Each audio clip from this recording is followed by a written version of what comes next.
Lods, dadawang na po tayo sa pier ng Katiglan. Malapit na rin po.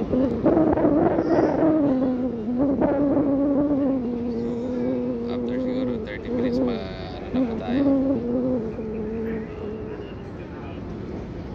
Kung gusto niyo po dito po sa Katiglan, malapit na yung tawid dagat lang po yung Boracay Islands po dito sa Kalib.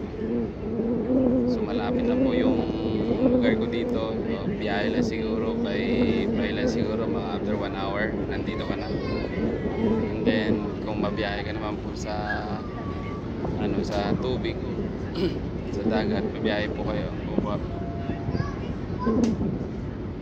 Yun po, malapit lang din. Ayan na po yung pier ng Katiglan.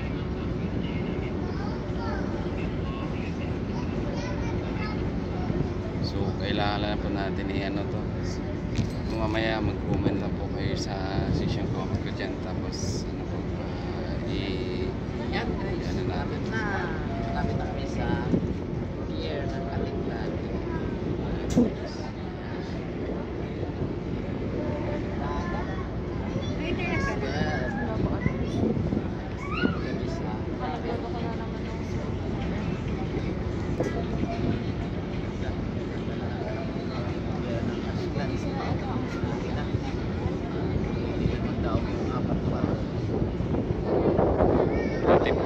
Hindi po ganito yung ang pier dito sa Katiglan.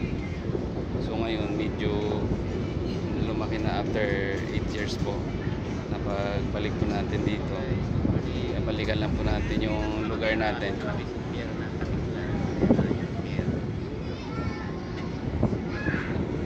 Hindi po ako pwede mag-live po sa ngayon kasi po tayo ni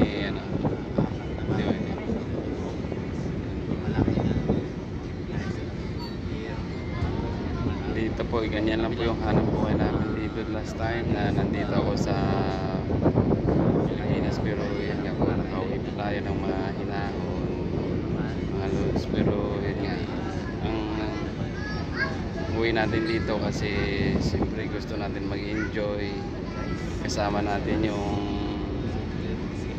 nanay po natin kasi nag-iisa na lang po yun.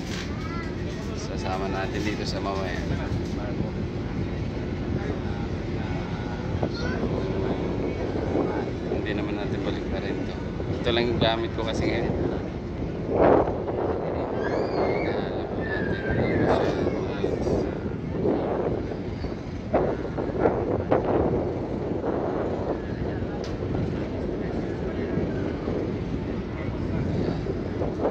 Malapit na tayo, sinumpo na lang din.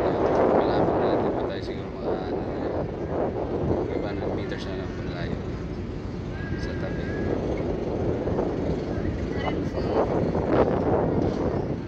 Marami rin po. Tugo po yung sinakyan natin na barko.